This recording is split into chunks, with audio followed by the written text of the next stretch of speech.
Faisal, I've been a student of yours for many years, and a student of the Diamond Approach and Christianity, and also Buddhism. And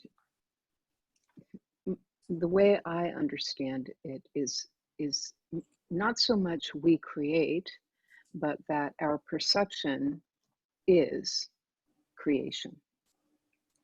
And so I just, it could be a huge difference, it could be a subtle difference. It might be a semantic difference, but in terms of Yes. saying that we, the human beings, create, are you saying that we create or our perceptions? I'm saying both, both. And they are both creation.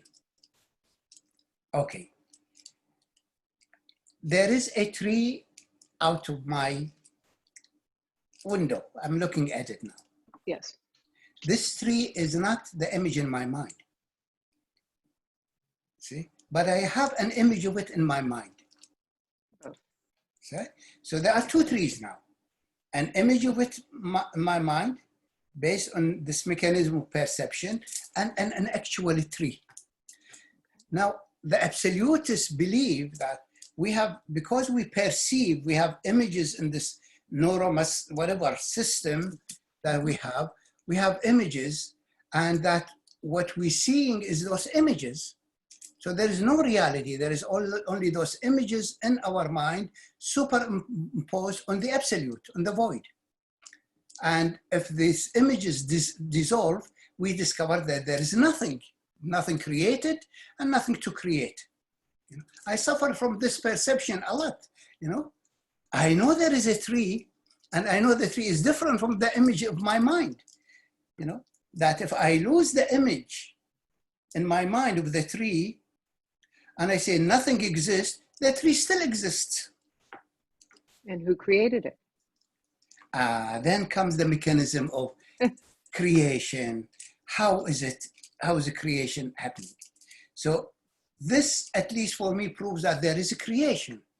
It's happening, that it is independent of my experience.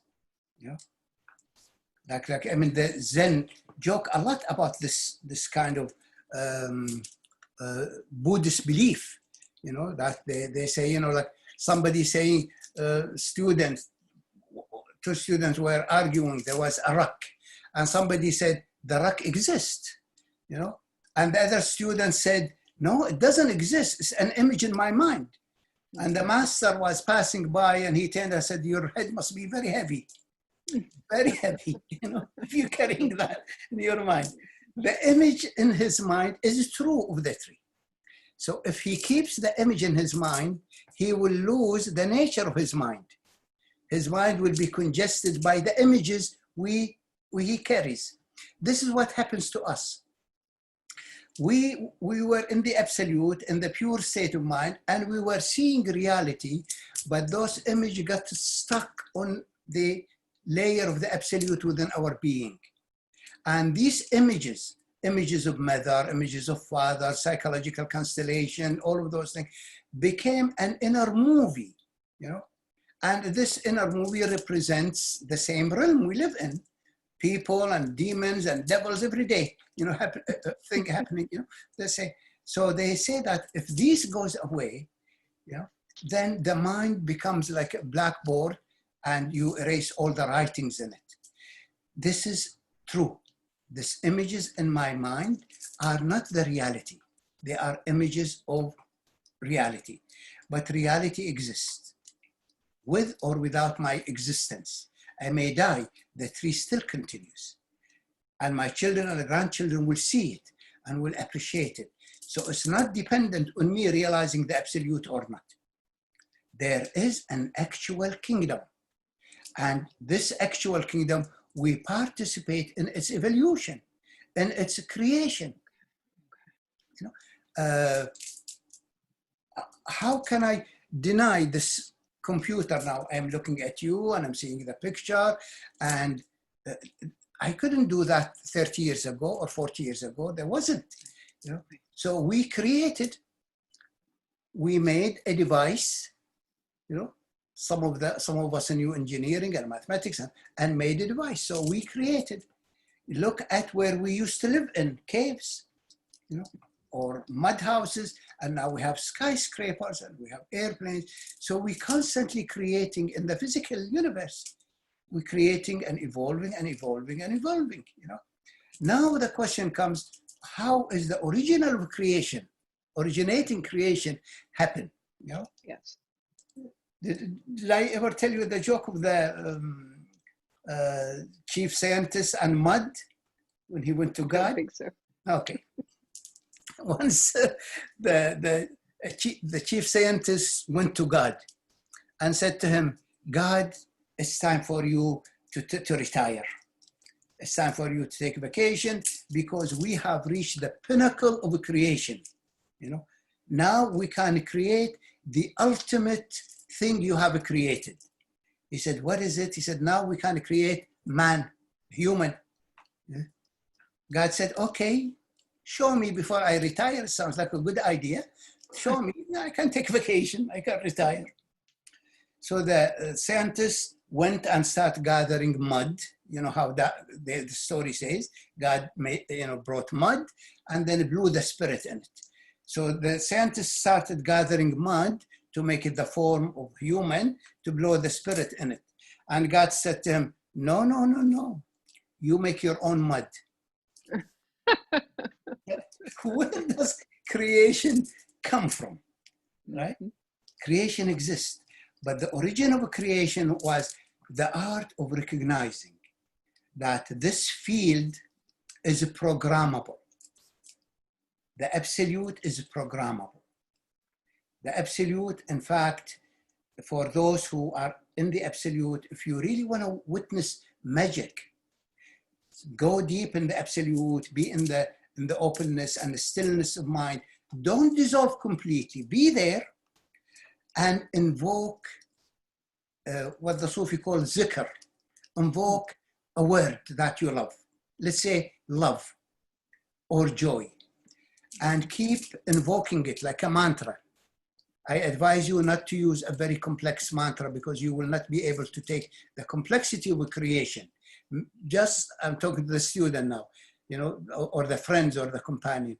Take one word that you like, peace, and chant it for a week. Go to the absolute and say peace, peace, peace, peace. In time, your persistence, your intention, your invocation, your words will vibrate in the absolute. And I assure you, you will experience the totality of peace running through your system. The whole absolute will become peace. And the next week, try love. And the next week, try intelligence. I tried it. When I was in the absolute and just being in the field, I would take one mantra, one word, and invoke it, but be steady. I put the intent, the intention, and that's the will that activates the absolute. The will that activates the absolute is intent or intention. Be in the absolute, be in the basic nature of mind, and invoke whatever you want, whether a word or invoke a vision. Call upon a diamond.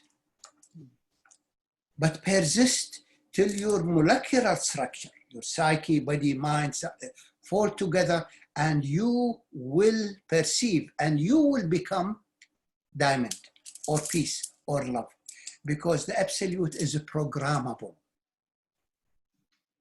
It's a field that is programmable by intent.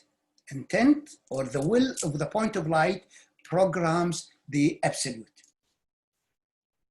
So the absolute is the basic clay,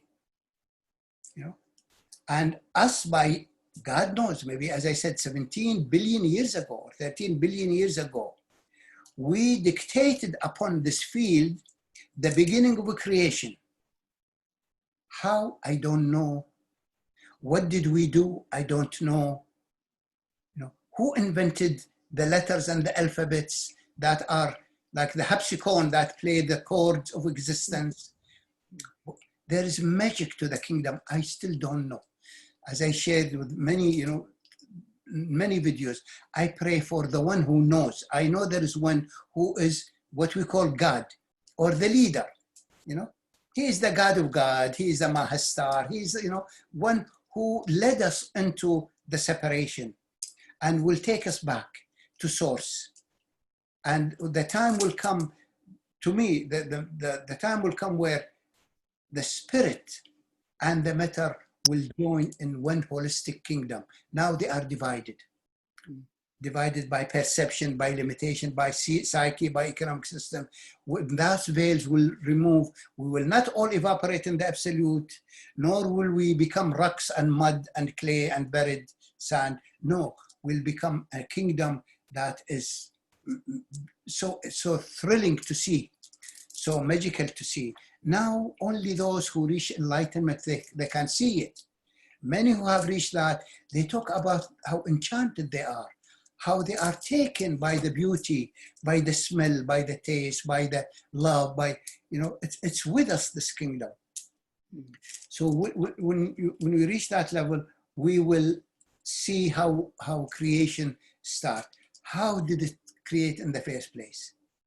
Who created the absolute? Is the absolute our creation? The opposite of the whole belief. Or the absolute is like the magnet and the magnetic field. The magnet and the magnetic field are inseparable. The absolute is nothing but the emanation of our mind. It's our being, inseparable. We cannot live without it, it cannot live without us. There is no magnet without magnetic field. There is no magnetic field without a magnet. Now, how to learn the art of playing with this? Creating, and we create. I mean, the most obvious that look what we create, a civilization. That's awesome. The houses, the cars, awesome civilization. It's not an illusion, it's a development. But I have to remove the illusion of it in my mind in order to see it. And that's what enlightenment does. So when they talk about the view that you presented is a technique to say, erase the images. It's not a reality.